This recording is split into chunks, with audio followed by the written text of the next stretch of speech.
are coming off an extremely wild Thursday night matchup between the Detroit Lions and the Kansas City Chiefs. That was one heck of a matchup, and by the way, Detroit is a real team. And you know what the positive is? Your league mates' heads are already spinning, and in fantasy football, timing is everything. We need to capitalize on your league mates' head spinning right now. So today we're going to go over 5 big brain trades that you need to make before week 1 fantasy football. So we're going to start off with 2 guys that are on the same team, and really this just comes down to me buying into an offense. I am totally bought in on the Jacksonville Jaguars offense, which is why you need to trade for Travis Etienne and or Trevor Lawrence right here. So like I said, I'm simply just buying in on the Jacksonville Jaguars offense this year. We've got Trevor Lawrence in year 2 with Doug Peterson.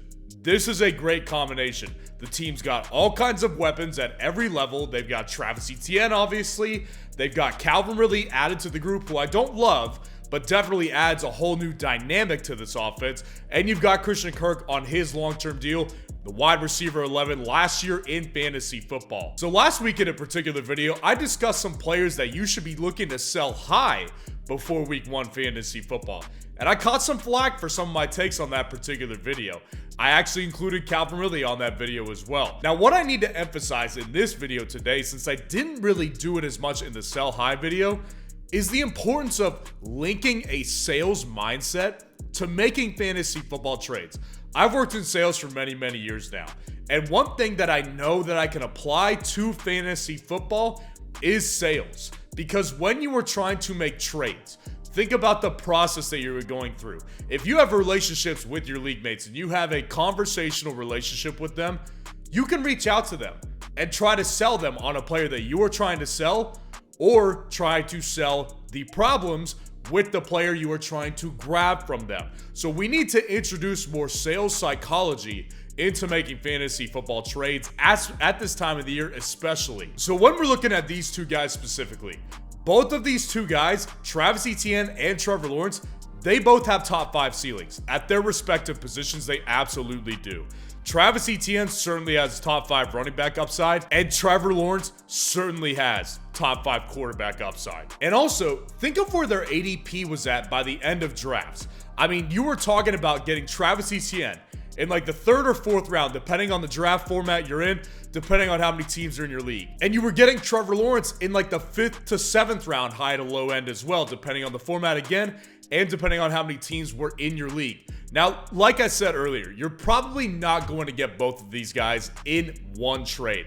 That's probably not going to happen. Whoever targeted a Trevor Lawrence and Travis Etienne stack did that likely very intentionally. You are probably not going to be able to swing that. But what you could do to trade for a guy like Travis Etienne specifically is you could package together another running back who's in his range. Get a guy like Najee Harris if you've got him, and package him together with a DK Metcalf level player for Etienne and Amari Cooper. That way you can get a clear upgrade at a wide receiver position. Many don't agree that it's a clear upgrade. I see it that way though personally. And then also get a running back with higher upside, but a little bit more questions, because one of the things you could sell them on is maybe your issues with Tank Bigsby. I don't believe that Tank Bigsby is going to be a major factor in this offense. I don't think he's going to be taking a lot of touches away from Travis Etienne. That's not my point. But again, it's all about your ability to sell in these fantasy football trades. And when we're looking at Trevor Lawrence, he was the last quarterback selected in drafts with true top 5 quarterback upside. You need to get a top tier quarterback in 2023 fantasy football, because when we're looking at last year's quarterbacks in fantasy football and how they did on a fantasy points per game basis, only the top 6 quarterbacks averaged 20 or more fantasy points per game in 2022. Now, the next best quarterback who played at least 17 games was Geno Smith, averaging 18.5 fantasy points. So look at someone like Dak Prescott. He's a great example right now. Dak Prescott averaged 17.8 fantasy points per game in 2022. But the reality with Dak is a lot of people viewed him as a later round steal this year. You were getting him in like the 9th round, the 10th round sometimes. A lot of people were looking at Dak's ADP and thinking to themselves, I will just wait and take a guy like Dak Prescott so I don't have to give up value at other positions. I would package a guy like Dak Prescott with a better running back to get a guy like Trevor Lawrence on my team. Maybe pursue a trade like Dak and Jahmyr Gibbs for Trevor Lawrence and Joe Mixon. Now, you may take a ceiling hit at running back. It may appear as though that's what the case will be, but Trevor Lawrence is going to make up for it because he has a strong chance to average 20 to 22 fantasy points per game in 2023. So next guy up I've got on the list here, you need to trade for Travis Kelce of the Kansas City Chiefs right now. This is a timing thing entirely. And this one honestly is so funny to me because I had already made the decision that he was on this list before the Detroit Lions versus the Kansas City Chiefs game that we just watched last night. And obviously one of the takeaways from the game, if you watched it, was how badly this offense needs Travis Kelce. Their wide receivers in Kansas City were not good. And I'm not saying they can't be at some point, but last night, oh my God, they were bad. And I am looking directly at guys like Kadarius Toney that I was saying not to draft all offseason long. Now, at this point after that game, I'm not sure how likely it is that someone is going to sell you Travis Kelce anymore. I'll be honest with you about this, but I definitely still do believe, and the reason that he's still on this list, I do believe that there are people out there who will trade you Travis Kelce. A lot of people are getting really worried with this particular injury. Now, again, I said it all offseason, and I caught a lot of flack for this early in the offseason. I was saying, do not draft Travis Kelce. When I was looking at his ADP, he was going in the middle of the first round. A 33-year-old tight end coming off a peak season, going in the middle of the first, I said, no, that's just too high. And honestly, this injury has worried people into thinking along the lines that I was thinking about a couple of months ago. A lot of people are concerned this could be the type of injury that lingers into the season for a guy like Travis Kelce. But what we need to remember here is that fantasy football is very, very similar to the stock market. Really, that's what fantasy football is. It is totally the NFL stock market. In fantasy football, you want to buy low based on somebody else's fear of someone that you know has the upside. Because the reality is, you don't want to play fantasy football scared. Nobody knows exactly what's going to happen on a game-to-game, week-to-week, or just an entire yearly basis of each specific player. What we do is we shoot for upside here.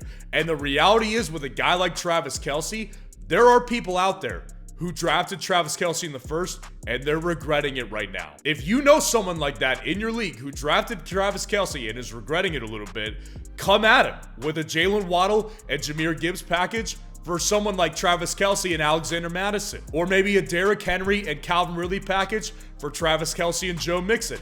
The reality is, like I said earlier, this is all about your ability to sell, and this is a great opportunity to take a chance to get a high upside guy who absolutely makes the difference at a onesie position every single week in fantasy football if he comes back totally healthy. Now, next up, I've got Jackson Smith-Njigba as a guy you need to trade for before week 1. This is your last chance to trade for Jackson Smith-Njigba before the season starts.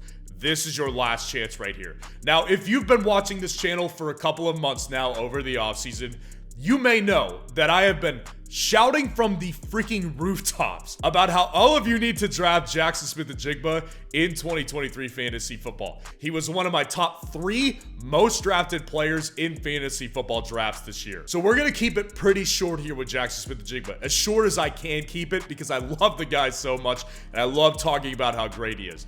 Jackson Smith-Njigba is one of the best wide receiver prospects I have seen in many, many years.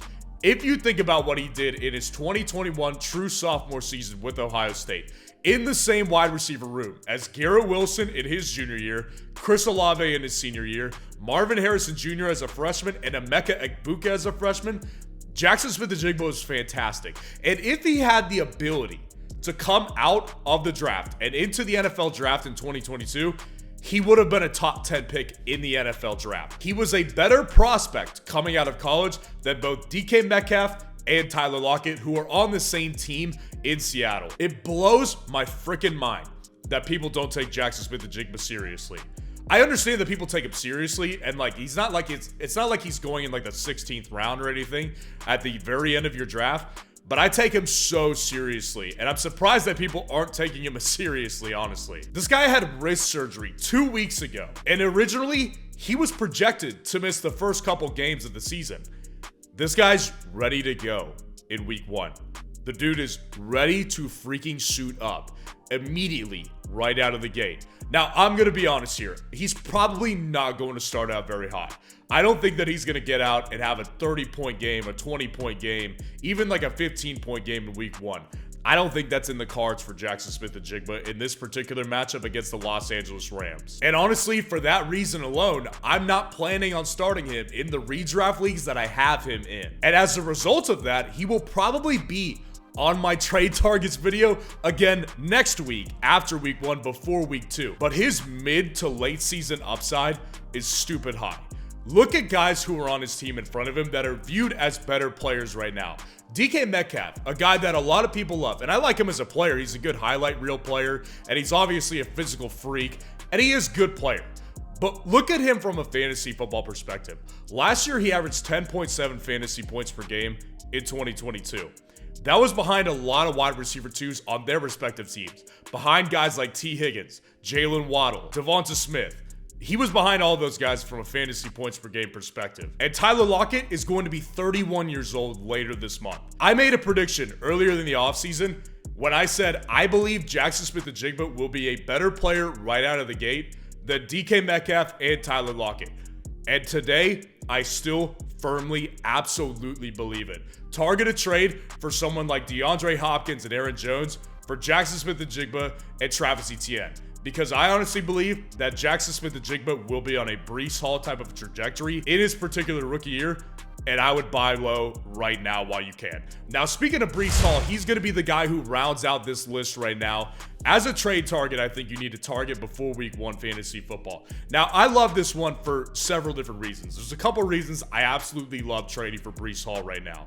So the first reason is what he did last year is honestly being entirely forgotten. It's blowing my mind why people are just forgetting what he did last year. He started out slow. When you look back to last year, he was splitting touches with Michael Carter for the majority of the first couple of games.